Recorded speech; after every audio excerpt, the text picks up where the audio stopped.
In my opinion, right, chums, I believe that Prince Harry is going to be a far bigger problem, far more damaging in the long run than the current British government, headed up, of course, by the current British Prime Minister, the Right Honourable Sir Keir Starmer. As you know, behind the scenes, Sir Keir and his team are very much looking into the royal finances, and in particular the royal households and how they run, who pays what, that sort of stuff. But a breaking news story regarding Prince Harry just proves that he and his wife, who do not serve the British public or indeed the Commonwealth, well, in their eyes, they're winning. And this is going to be, many people say, the ultimate downfall in the House of Windsor. Think I'm kidding? As ever, let me explain. Morning, chums. Lovely to see you. Thank you so much for your time today. Welcome, one and all, as ever. Yes, welcome, brand new subscribers. It's lovely to have your company. And as I often say, do make yourselves known. Be respectful. We don't plug anything for anybody else or anything like that. We're not marketeers. We're here for conversation, friendship, and companionship. If you just want to read something, share something, as long as it's in the confines. You know what I'm saying? A lot of people start to go off and try and plug things like Bitcoin and many other things. Not interested. We're here for friendship. That's the aim of the game. Just pointing that out. Many of course, just decide that they think they can use it to try and entice you into these fake schemes. Be careful is all I'm saying, chums, right? Be careful. And as you hear it from me, take no notice. Absolutely. It's a little bit like this particular story. What I find incredible when you think is that, once again, Harry, in his own mind out in Montecito, truly believes that he's now won the battle. And if you haven't seen this headline, this is the story going around that the current British Home Secretary, Shabana Mahmood, is now having a review. This is the review that Prince Harry pushed for, if you remember, when he sat down very, I think, ungraciously with the BBC, talking about exactly, the problems that he had and how his father could have battered these things away. And it was an establishment set up because consequently, in his mind, he believes that each and every time he returns back to the United Kingdom, no real given points or times or whatever, but he is coming back and we should foot the bill for his security. Now, Harry has his own personal 24-hour security, which he wants to pay for himself, and that's his prerogative. He's now a celebrity. That's what you do if you're a celebrity. And it has been stated before in print that Harry was willing to pay for the British Metropolitan Police.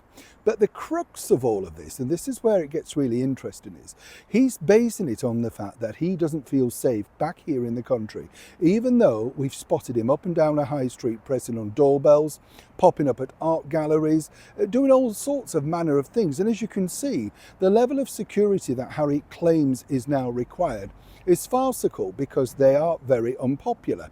You only had to be on that trip to Nottingham to see the sort of gates that they put out for people allegedly to meet Harry. Well, nobody wanted to come and meet Harry. That's the level that we're at. And I'm not knocking him because he's down.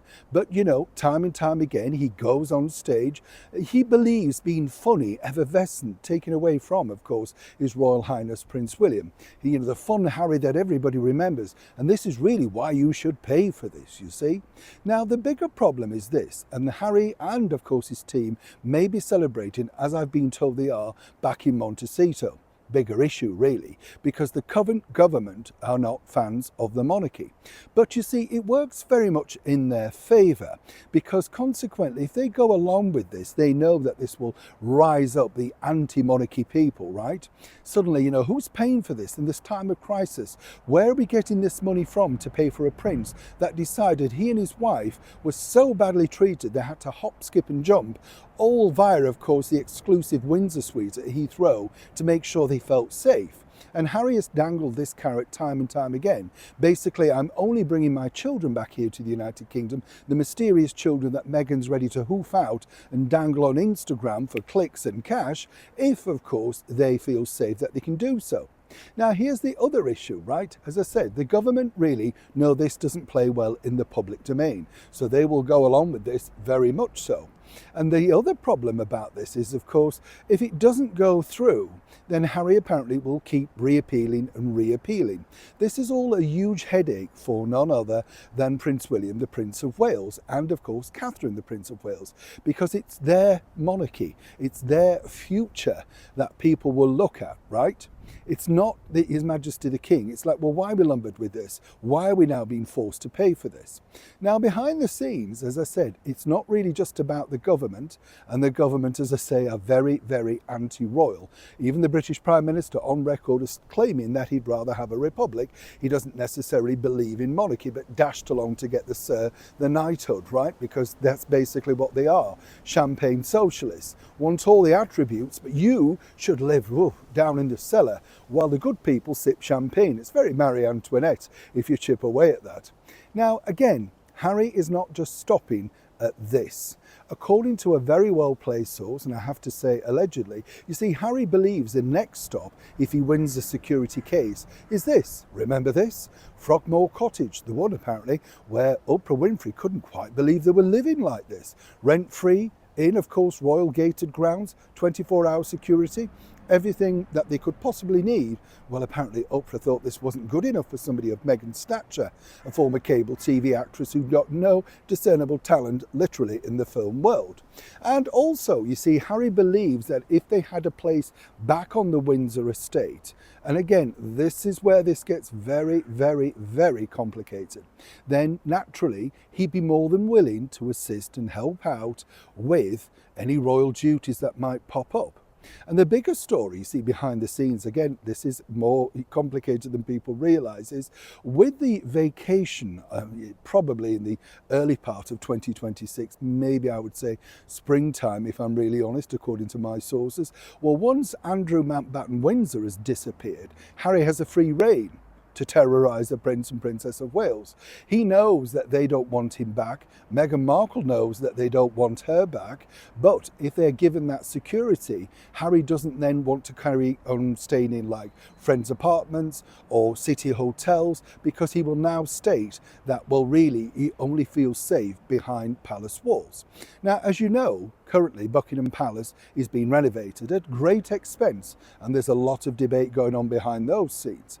Now, also, as you know, His Majesty the King had offered Buckingham Palace as a place to stay for Harry when he came over here 2 months ago now, September. You see how time flies. And the thing was, this was for the Well Child Awards and all of his charitable events, trying to, well, kick back against all the Centre Barley shambles that he's done. And also, let's not forget that Harry himself felt that went very well.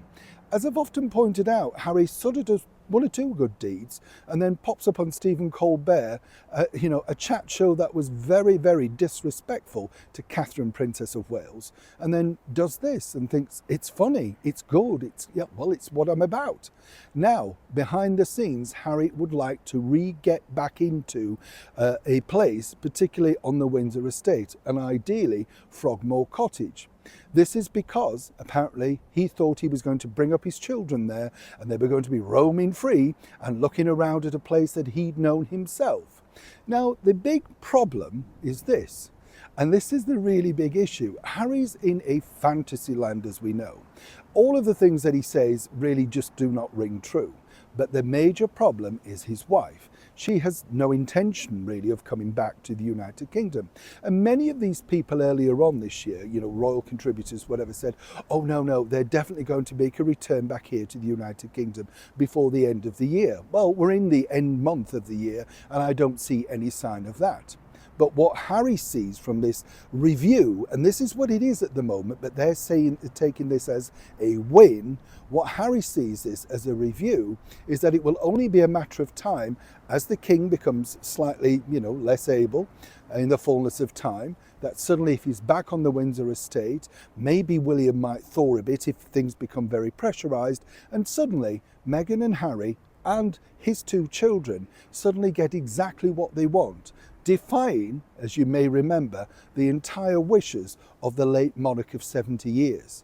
This is the game plan, whatever people suggest, and Harry just saying he wants security is literally the tip of the iceberg. And as I said at the start of the video, this could really be the undoing for the finale of the monarchy, because the British public do not want to pay for it. It's as simple as that. It's a developing story. Neil Sean, Kensington, London.